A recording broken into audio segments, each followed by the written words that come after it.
नमस्कार, बहुत स्वागत है आपका। मैं हूं सूर्या त्रिपाठी और आप देख रहे हैं शाम 7 बजे का शो अनोखा शो, जिसकी शुरुआत बंगाल के साथ करेंगे। बंगाल की फाल्टा सीट पर बीजेपी ने शानदार जीत दर्ज की है। बीजेपी उम्मीदवार देवांशु पांडा ने जीत दर्ज की है। फाल्टा में रीपोलिंग में बीजेपी की प्रचंड जीत। फाल्टा सीट से बीजेपी उम्मीदवार देवांशु जीते। बंगाल के फाल्टा में पहली बार बीजेपी ने जीत दर्ज की है। सीपीएम कैंडिडेट को 1.09 लाख वोटों से हराया। चुनाव से हटे टीएमसी के जहांगीर को 7,783 वोट ही सिर्फ मिले। सड़कों पर अब भारतीय जनता पार्टी के कार्यकर्ता जीत के बाद जश्न मनाते हुए नजर आ रहे हैं। तस्वीरें भी आप टीवी स्क्रीन पर देख पा रहे हैं। फाल्टा सीट पर बीजेपी उम्मीदवार ने जीत दर्ज की है। बंगाल के फाल्टा में पहली बार भारतीय जनता पार्टी ने जीत दर्ज की है। बीजेपी कार्यकर्ताओं के लिए जश्न का माहौल इस वक्त। पार्टी के कार्यकर्ता सड़क पर उतरकर जश्न मनाते हुए नजर आ रहे हैं। बीजेपी उम्मीदवार देवांशु ने जीत दर्ज की है। फाल्टा सीट पर भारतीय जनता पार्टी के उम्मीदवार ने शानदार जीत हासिल की। पहली बार फाल्टा सीट पर, बंगाल की फाल्टा सीट पर बीजेपी कैंडिडेट ने जीत दर्ज की है। चुनाव से हटे टीएमसी के जहांगीर को 7,783 वोट मिले, जबकि भारतीय जनता पार्टी ने यहां पर बड़े अंतर के साथ जीत हासिल की है। देवांशु भारतीय जनता पार्टी की तरफ से उम्मीदवार बनाए गए थे, जिन्होंने यहां पर खूब मेहनत की, जमकर प्रचार भी किया। ये तस्वीर आप देखिए। बीजेपी कार्यकर्ताओं के जश्न की तस्वीरें भी सामने आ गई हैं। बंगाल के फाल्टा में बीजेपी ने पहली बार, और वो भी प्रचंड जीत हासिल की है। पश्चिम बंगाल की फाल्टा सीट पर रीपोलिंग हुई और चुनाव नतीजों में बीजेपी ने शानदार जीत हासिल की है। बीजेपी उम्मीदवार देवांशु ने 1 लाख से ज्यादा वोटों के अंतर से जीत हासिल की है। उन्हें 1.49 लाख से ज्यादा वोट मिले। सीपीएम के उम्मीदवार शंभुनाथ कुर्मी 40,000 वोटों के साथ दूसरे नंबर पर रहे। वहीं चुनाव से पीछे हटने वाले टीएमसी के जहांगीर चौथे नंबर पर रहे। फाल्टा में 74 साल के इतिहास में बीजेपी ने पहली बार ये जीत हासिल की। 1952 से 2006 तक एक कांग्रेस और सीपीआईएम का गढ़ था। 2011 के बाद से लगातार 3 बार से टीएमसी उम्मीदवार यहां से जीतते रहे।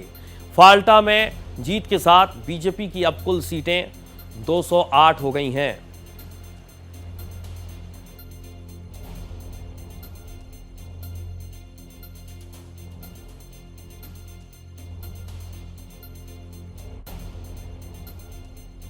कार्रवाई को आई रिजल्ट में बीजेपी को 207 सीटें मिली थी। टीएमसी के खाते में सिर्फ 80 सीटें हैं। अब आप खुद सोच सकते हैं कि बीजेपी ने इस सीट पर भी प्रचंड जीत हासिल की है और उसके बाद अब बीजेपी का कुनबा भी लगातार बढ़ता जा रहा है। सीधे चलेंगे अपने संवाददाता संजय माझी हमारे साथ कोलकाता से जुड़ चुके हैं फोन लाइन पर। संजय, ये जीत बहुत कुछ कह रही है। जीत ये कह रही है कि बीजेपी ने हर सीट पर अपने कार्यकर्ताओं की एक लंबी फौज तैयार कर ली है और इसीलिए शायद इतने बड़े अंतर के साथ इतिहास में पहली बार फाल्टा सीट पर भी बीजेपी ने शानदार जीत हासिल की है। हाँ संजय। हाँ, जैसे आप बोले सूर्या जी, जैसे आप कहा इतनी बहुमत से सीट 207 से 208 हो गई है, लेकिन एक अहम बात निकल के सामने आया। 2019 में टीएमसी का जो अभिषेक बनर्जी सांसद था, उन्हें सीट मिला था इस फलता से 1,46,000। आज बीजेपी को सीट मिला है 1,66,000। मतलब अभिषेक बनर्जी का रिकॉर्ड भी तोड़ दिया, पहली बात। और दूसरी वाली बात जो सामने निकल के आ रही है, बीजेपी का जो सीट है वो 1,66,000 और इसमें खाली टीएमसी को सीट मिला 700 वाली सीट मिला। जी ठीक है संजय, ये जीत क्या कहती है? क्योंकि जहांगीर के अगर वोटों को देखा जाए, चुनाव से वो पीछे हट गए, लेकिन उसके बावजूद भी बहुत वोटों का अंतर है। सिर्फ करीब 8,000 के आसपास, 7,500 के करीब जहांगीर को वोट मिले हैं। जहांगीर का जो रुतबा था, टीएमसी का जहांगीर, जो एक मोस्ट वांटेड क्रिमिनल, जिसको सीएम शुभेंदु अधिकारी ने खुद कहा था, जी। जो तृणमूल कांग्रेस आम आदमी को जो अत्याचार किया था, भ्रष्टाचार जो निकल के सामने, उस भ्रष्टाचार के खिलाफ जैसे भाजपा का सीट गठन हो गया, बंगाल में बीजेपी के प्रचंड लहर आ गया, तो आदमी का डर जो माहौल था, डर सब खत्म हो गया। आदमी खोल के मतदान किया। 15 साल में टीएमसी कभी फलता में फ्री फेयर वोट नहीं हुआ आज तक। इस पहली बार आदमी को मतदान देने का एकदम सही निर्णय मिला, सपोर्ट मिला, डर निकल गया, आदमी डर खोल के सामने आया। तो इसका नतीजा परिणाम सबका सामने आ गया। जो अभिषेक बनर्जी लास्ट जो इधर आके अभिषेक बनर्जी कहा था कि फलता में हमसे एक सीट ज्यादा वोट जहांगीर को मिलना चाहिए, लेकिन आदमी ऐसा ही किया है। अभिषेक बनर्जी का रिकॉर्ड फलता ही तोड़ दिया। 1,66,000 वोट मिल गया भाजपा को, जो अभिषेक बनर्जी को एकदम करारा जवाब है। जो अफलता का आदमी एकदम भाजपा का साथ एकदम खोल के विरोध सामने आ गया। मतलब टीएमसी को बंगाल से पूरा उखाड़ फेंक दिया। आज एकदम हकीकत सामने आ गया। बिल्कुल, बेहद महत्वपूर्ण आपने जानकारी साझा की। बहुत शुक्रिया संजय तमाम जानकारी के लिए। तो फाल्टा सीट पर बीजेपी ने शानदार जीत हासिल की है और इतिहास में पहली बार है जब बीजेपी ने इस सीट पर जीत दर्ज की है। देवांशु भारतीय जनता पार्टी की उम्मीदवार, जिन्होंने एक लंबे अंतर के साथ ये जीत हासिल की है। फाल्टा सीट सबसे ज्यादा इस वक्त चर्चा का विषय बनी हुई थी। इस सीट पर रीपोलिंग हुई। चुनाव आयोग ने फैसला लिया था कि दोबारा से मतदान इस सीट पर होगा। चुनाव से टीएमसी के जहांगीर जो पीछे हट चुके, उन्हें बहुत कम वोट मिले हैं, जो तमाम तरीके के सवाल भी खड़े कर रहा है। एक गढ़ टीएमसी का था, टीएमसी के पहले गढ़ सीपीआईएम का होता था, लेकिन इन सब के बीच बीजेपी ने यहां पर अपनी पकड़ बहुत ज्यादा मजबूत कर ली है। बंगाल के फाल्टा में बीजेपी कार्यकर्ताओं की लंबी फौज है और शायद इसीलिए यहां पर लंबे अंतर के साथ भारतीय जनता पार्टी के पक्ष में लोगों ने वोट किया। बीजेपी ने लंबे अंतर के साथ फाल्टा सीट पर जीत दर्ज की है। फाल्टा में रीपोलिंग में बीजेपी ने शानदार जीत हासिल की है।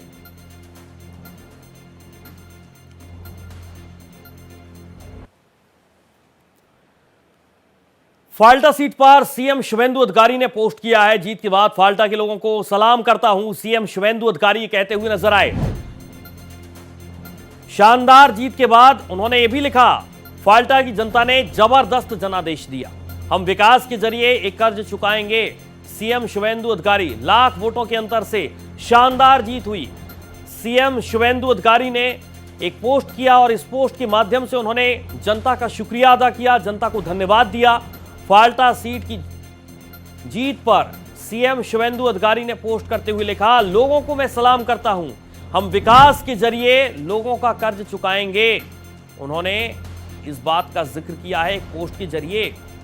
भारी बहुमत दिया है बंगाल की जनता ने फाल्टा सीट पर और मैं कर्ज चुकाऊंगा विकास के साथ, विकास की योजनाओं को लाकर विकास करके फाल्टा सीट पर जनता ने जबरदस्त जनादेश दिया है, हम विकास के जरिए कर्ज चुकाएंगे।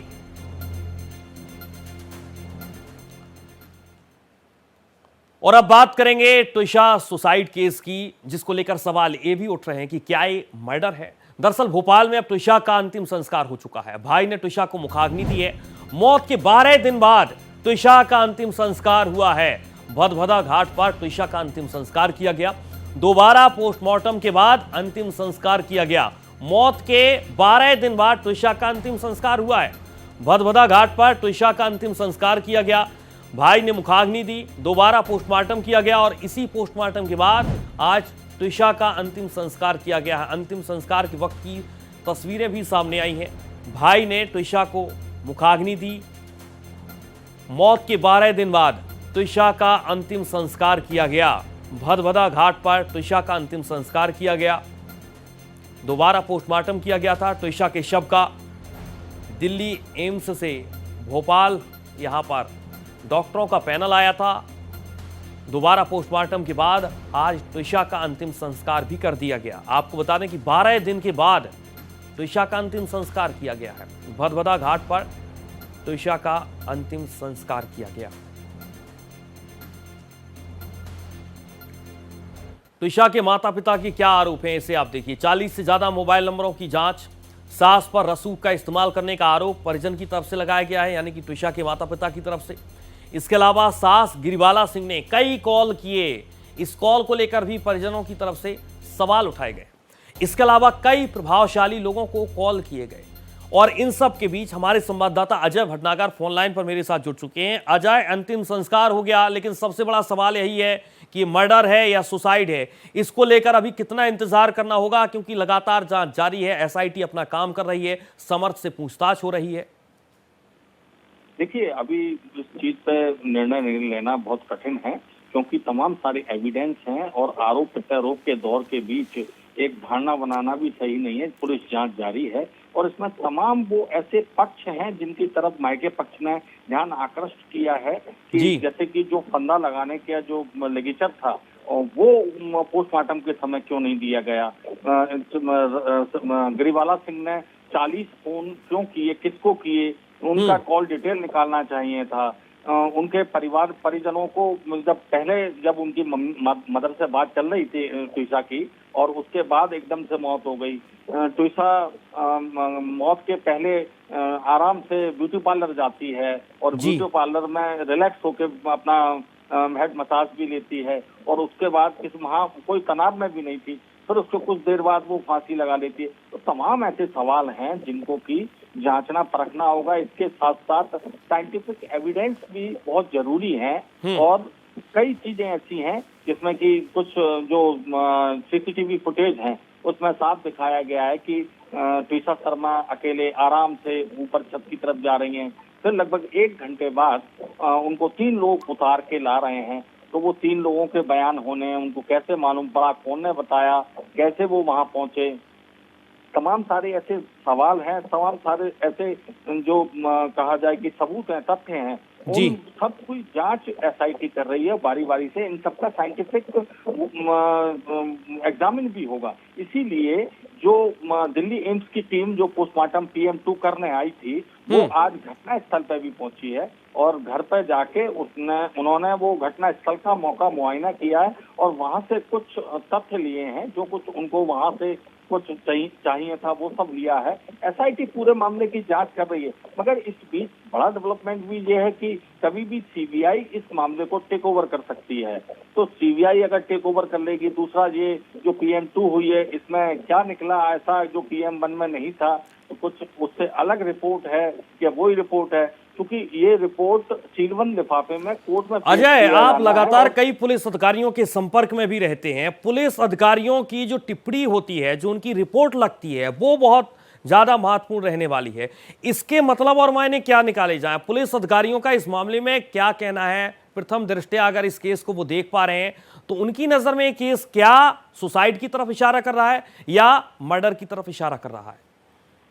देखिए, इसमें पूरा मामला तथ्यों पर आधारित है। साइंटिफिक रीजन है, तथ्य जो मिलेंगे उस हिसाब से कार्रवाई हुई। कई पुलिस वालों का मायके पक्ष का जो दलील है, जो उन्होंने जो तथ्य रखे हैं या जो उन्होंने ध्यान आकर्षित कराया है कोर्ट का भी और सरकार का भी, इसीलिए इतना सब कोर्ट ने संज्ञान लिया है। अब आप समझ सकते हैं कि सुप्रीम कोर्ट ने भी सो मोटो लिया है, यानी कि कहीं ना कहीं रसूख का इस्तेमाल हुआ है और न्यायपालिका पर जब प्रश्न चिन्ह लगे तो सुप्रीम कोर्ट ने सो मोटो लिया है इसको, और कल सुनवाई होनी है। इधर पर जो सचिवाला की अग्रिम जमानत हो गई, जिसका कि परिजनों ने विरोध किया था कि वो अपने रसूख का इस्तेमाल करके तथ्यों को, जांच को प्रभावित कर सकती हैं, तथ्यों को तोड़ मरोड़ सकती हैं, और ऐसा सामने भी आ रहा है कि उन्होंने उसके बाद कई लोगों को और भी फोन किए थे। वो जो ब्यूटी पार्लर है, कुछ वकील उस ब्यूटी पार्लर में पहुंचे थे और वहां से उन्होंने सीसीटीवी के फुटेज लिए। ठीक है, तो ऐसे जब जो पुलिस बिल्कुल अभी इंतजार करना होगा, क्योंकि एक तरफ पुलिस मामले की अपने तरीके से जांच कर रही है, दूसरी तरफ यहां पर PM2 यानी कि पोस्टमार्टम की दूसरी रिपोर्ट का इंतजार करना होगा और उसके बाद धीरे धीरे तस्वीर साफ होगी। फिलहाल बहुत शुक्रिया अजय तमाम जानकारी के लिए। लेकिन समर सिंह से एसआईटी ने पूछताछ की है और पहले दिन एसआईटी ने करीब 2 घंटे तक पूछताछ की है। तमाम सवाल यहां पर समर से पूछे गए हैं। पूछताछ में आरोपी समर सिंह बोला, प्रेगनेंसी के बाद ट्विशा का बर्ताव बदला, 17 अप्रैल से ट्विशा का व्यवहार बदला, घरेलू जिंदगी नहीं जीना चाहती थी ट्विशा, ग्लैमरस जिंदगी जीना चाहती थी ट्विशा। ये तमाम बातें एसआईटी पूछताछ के दौरान समर्थ सिंह की तरफ से कही गई। 12 मई को अजमेर जाने को लेकर विवाद हुआ था, इस बात का जिक्र भी पूछताछ में समर्थ ने कहा। घरेलू जिंदगी को बिल्कुल भी जीना नहीं चाहती थी, ग्लैमरस जिंदगी जीना चाहती थी त्विषा। और 12 मई को अजमेर जाने को लेकर भी विवाद हुआ था। इन तमाम बातों का जिक्र जब एसआईटी ने सवाल जवाब किए तो उसी बातचीत के दौरान समर्थ सिंह ने जवाब दिए हैं। एसआईटी ने पूछताछ की है करीब 2 घंटे तक। पहले दिन एसआईटी ने पूछताछ की है और इस पूछताछ में समर्थ सिंह का यह कहना है कि 12 मई को अजमेर जाने को लेकर भी हम दोनों के बीच विवाद हुआ। प्रेगनेंसी के बाद त्विषा का बर्ताव व्यवहार लगातार बदलता चला गया। 17 अप्रैल से त्विषा का बर्ताव बदला। घरेलू जिंदगी को बिल्कुल भी नहीं जीना चाहती थी त्विषा। इन तमाम बातों का जिक्र एसआईटी पूछताछ में समर्थ सिंह की तरफ से किया गया। 12 मई का भी जिक्र किया गया कि अजमेर जाने को लेकर त्विषा और समर्थ के बीच विवाद भी हुआ था। इस बात की जानकारी भी साझा की है जब एसआईटी ने एक के बाद एक सवाल पूछे और पहले दिन एसआईटी ने करीब 2 घंटे की पूछताछ में समर्थ सिंह से तमाम सवालों में पूछा कि आखिरकार कैसे त्विषा ने सुसाइड किया। और इसी सवालों का जवाब देते हुए समर्थ ने कहा कि 12 मई को अजमेर जाने को लेकर विवाद हुआ। प्रेगनेंसी के बाद त्विषा का व्यवहार लगातार बदलता चला गया और उन्होंने इस बात का भी जिक्र किया, यानी कि समर्थ सिंह ने, कि ग्लैमरस जिंदगी जीना चाहती थी त्विषा। और अब बात करेंगे उस खबर की जिसकी देश भर के साथ दुनिया में भी बहुत ज्यादा चर्चा है। कॉकरोच जनता पार्टी। दरअसल कॉकरोच जनता पार्टी के खिलाफ दायर याचिका सुप्रीम कोर्ट में सीजेपी के खिलाफ दायर याचिका। सीजेपी से जुड़े लोगों के खिलाफ सीबीआई जांच की मांग की गई है। सीजेपी के खिलाफ एफआईआर दर्ज करने की भी मांग की गई है। तो ये मामला अब कॉकरोच जनता पार्टी का सुप्रीम कोर्ट यहां पर पहुंचता हुआ नजर आ रहा है। कॉकरोच जनता पार्टी के खिलाफ याचिका दायर की गई है सुप्रीम कोर्ट में। सीजेपी के खिलाफ याचिका दायर की गई है। इस वक्त सबसे ज्यादा चर्चा है कॉकरोच जनता पार्टी की। 20 मिलियन से ज्यादा फॉलोअर सोशल मीडिया पर। अचानक सोशल मीडिया पर अकाउंट बनता है कॉकरोच जनता पार्टी का और उसी के बाद से और सीधे चलेंगे अपने संवाददाता गोपाल कृष्ण का रुख करेंगे। गोपाल, अब ये मामला सुप्रीम कोर्ट तक पहुंचता हुआ नजर आ रहा है। कॉकरोच जनता पार्टी के खिलाफ याचिका यहां पर दायर की गई है। जी बिल्कुल सूर्या, कॉकरोच जनता पार्टी के खिलाफ याचिका राजा चौधरी जो वकील हैं पेशे से, उन्होंने सुप्रीम कोर्ट में दायर की है और याचिका में सीबीआई की जांच की मांग की गई है। कहा गया है कि जिस तरीके से फर्जी वकीलों, नकली लॉ डिग्री और अदालत की कार्रवाई को सोशल मीडिया पर गलत तरीके से इसे प्रचारित किया गया, यह कहीं ना कहीं कोर्ट के जो है अवमानना का भी मामला बनता है और सुप्रीम कोर्ट जैसी संस्था को बदनाम करने की साजिश रची गई है। लिहाजा इस मामले की सीबीआई जांच होनी चाहिए और दोषियों के खिलाफ कार्रवाई होनी चाहिए। याचिका में यह भी कहा गया कि बार काउंसिल ऑफ इंडिया ने हाल ही में कहा था कि 35 से 40% वकील फर्जी हो सकते हैं, इस तरीके की आशंका व्यक्त की थी। तो इन सब के लिए भी सीबीआई जांच की मांग की गई थी या एसआईटी जांच से कराने की मांग की गई है। गोपाल, आपसे हम समझना चाहेंगे क्योंकि मिलियंस में इस पार्टी के फॉलोअर्स की संख्या लगातार बढ़ती जा रही है। एक बड़ी चुनौती भी है सरकार के सामने भी कि किस तरीके से यहाँ पर लोगों को रोका जाए, क्योंकि नाराजगी तो जाहिर है, इनका एक अलग मैनिफेस्टो है और तमाम आवाजें इसी के साथ उठाते हुए नजर भी आ रहे हैं। देखिए सूर्या, इसमें जो फॉलोअर्स हैं वो सबसे ज्यादा पाकिस्तान के हैं। लगभग 49% के आसपास पाकिस्तान से हैं। तो भारत और पाकिस्तान, मुझे लगता है कि भारत को उसका असर नहीं पड़ना चाहिए पाकिस्तान के जो फॉलोअर्स है। लेकिन हाँ, सुप्रीम कोर्ट जैसी संस्था को जिस तरीके से बदनाम करने की एक कोशिश की गई है और वह तब जब सुप्रीम कोर्ट ने खुद इसको लेकर के स्पष्टीकरण मांगा था, जारी किया था और कहा था कि ये गलत तरीके से इसे पेश किया गया है, उस स्थिति में अगर इस तरीके से प्रचार प्रसार किया गया तो अब सुप्रीम कोर्ट किस तरीके की कार्रवाई करता है ये देखने वाली बात होगी। क्योंकि कल जब मामले में जब सुप्रीम कोर्ट खुलेगा और 10:30 बजे सीबीआई बैठेंगे तो हो सकता है कि जल्द सुनवाई को लेकर के इसमें मांग की जाए और कहा जाए कि सुप्रीम कोर्ट जल्द सुनवाई कर ली जाए। क्योंकि इसमें केंद्र सरकार, इलेक्ट्रॉनिक्स और आईटी मंत्रालय और बार काउंसिल ऑफ इंडिया और सीबीआई को पक्षकार बनाया गया है। चलिए, फिलहाल बहुत शुक्रिया गोपाल तमाम जानकारी के लिए। तो फिलहाल इस बुलेटिन में इतना ही। देश और दुनिया की तमाम खबरों के साथ देखते रहिए भारत एक्सप्रेस।